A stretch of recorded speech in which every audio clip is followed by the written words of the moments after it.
We're speaking today with Hassan Al-Thawadi. Your Excellency, thank you so much for joining us. Thank you. Please call me Hassan. Thank you, Hassan.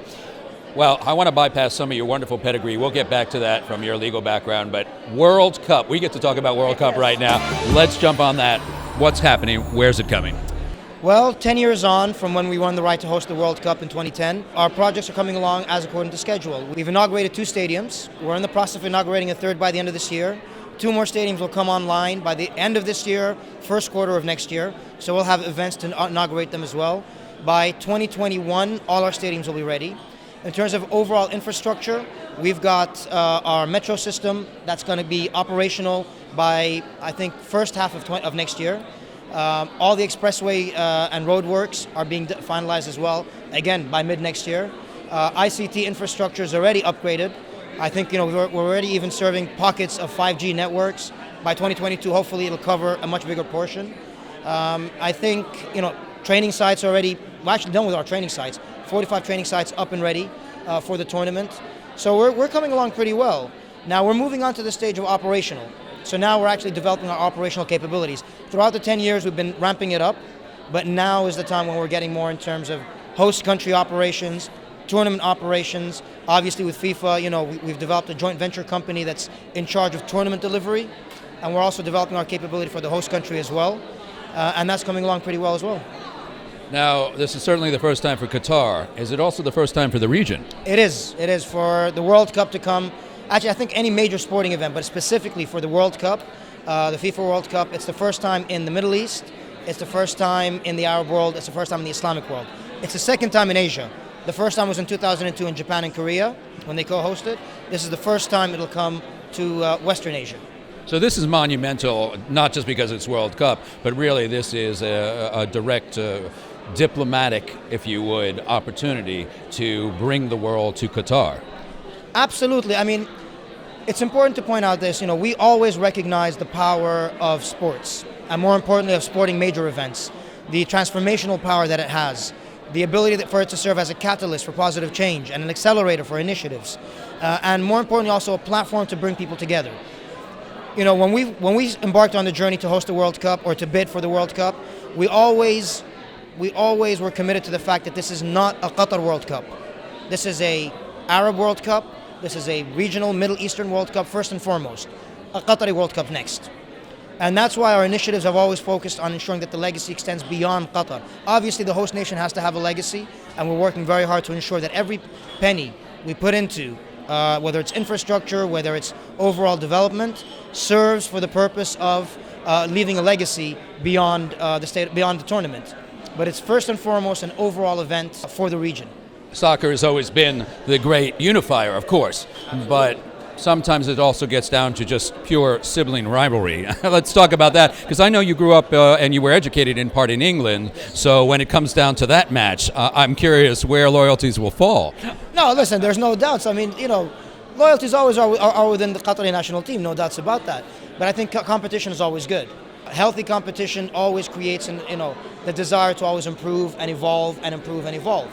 And that's what it does. Now, for us, we've always seen this event as a catalyst. It served as a great catalyst, whether it came as urban development plans that were already in the pipelines for the World Cup, have been accelerated, they've been reprioritized for the sake of the tournament, with the perspective of how can this serve the urban development of the nation. Initiatives, when it came on the humanitarian side, we've launched an initiative called Generation Amazing, for example, which uses football for development. It's in 7 countries right now within the region, in Pakistan, India, Lebanon, Jordan, Nepal, Qatar, Oman, and it utilizes football for development to ensure that the beneficiaries contribute to their communities and are, through the life skills that they learn from Generation Amazing. And we've got fantastic stories. One of them is, for example, we've had a crane worker. One of our laborers is a crane worker in one of our stadiums. He became a Generation Amazing ambassador, coach. He's been traveling throughout the world, teaching children through the syllabus that we've created, and inspiring, young children in terms of, being leaders in their community. I can go on and on about the legacy that this tournament has, but it extends beyond the borders of the state of Qatar. Well, it's a very exciting opportunity. Obviously, one of the key questions always surrounding a World Cup these days, unfortunately, is security. is the safety of the spectators, the players as well. Is it ever a more pressing issue when we talk about bringing these games to the Middle East? I think any major tournament will always serve as a pressing security need. There's no doubts about it. And there are people outside in the world that would definitely target these as opportunities to make a statement and so on. But I think actually I'd like to address this answer in 2 points. The first point is the specific security for the tournament. Qatar is one of the safest countries in the world. We have, our security apparatus has great relationships with, the leading security agencies throughout the world, whether it comes to the FBI, the CIA, the MI6, the Home Office, the Gendarmerie in France, all the different security forces. And we've established a security committee about 8 years ago that has all the different security organizations in Qatar and is developing the security plans for the tournament.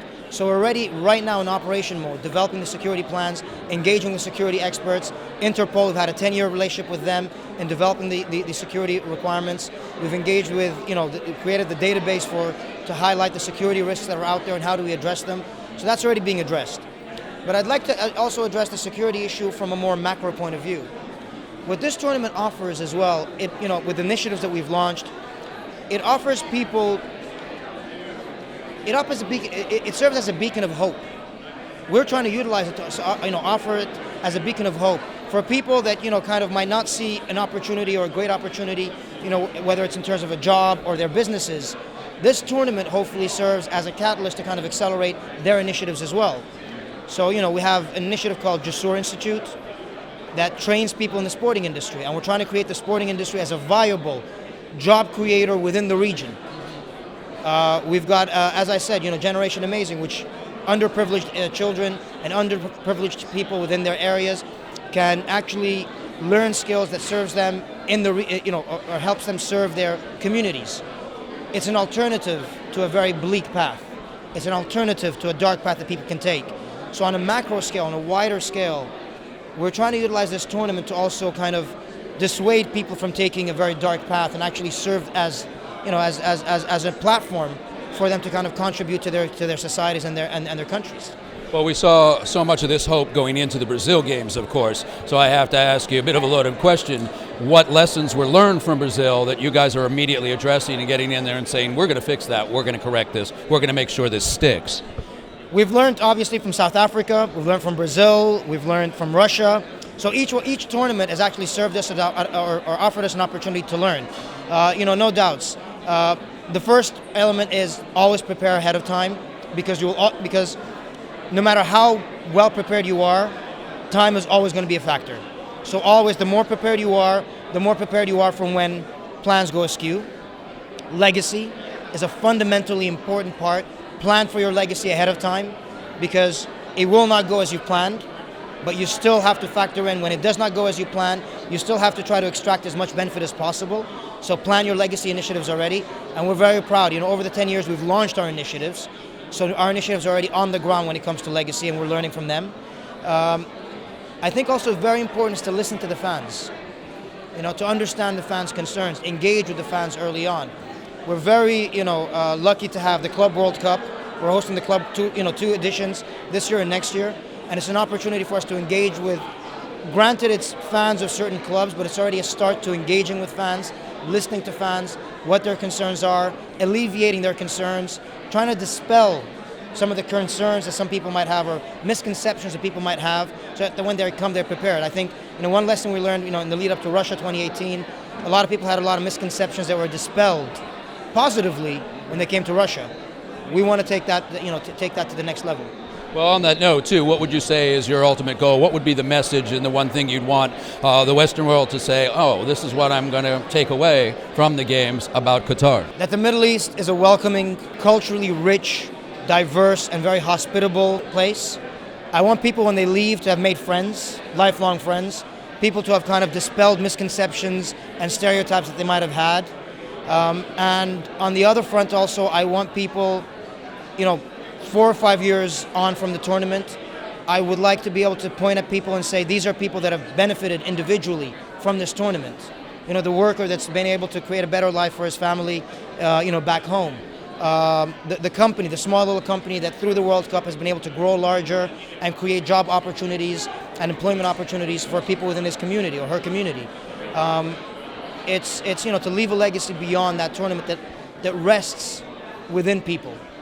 Well, we were talking too before the cameras roll. I know your background is as a lawyer. Your background in training is a lawyer. Long time ago, yes. And even the misperception, of course, of Sharia law in this country, our misperception of it, that as a workaround, the rules that have come up around it to implement and allow for business to move forward. Can you address that as they've come into play here? Well, if you allow me, I won't address it very much, just simply because it's not, it's been 10 years since I last practiced law, and it's a very nuanced question. Once a lawyer, always a lawyer. Once a lawyer, always a lawyer. No doubts about that. That's why I'll no comment. Perfect. Well, I want to thank you, and I wish you all the best of luck. We at the FBA certainly want to be sitting sidelines there, rooting for our home team and every other team, but ultimately for the success of Qatar. Thank you, Your Excellency. It's a great pleasure to meet you and interview you.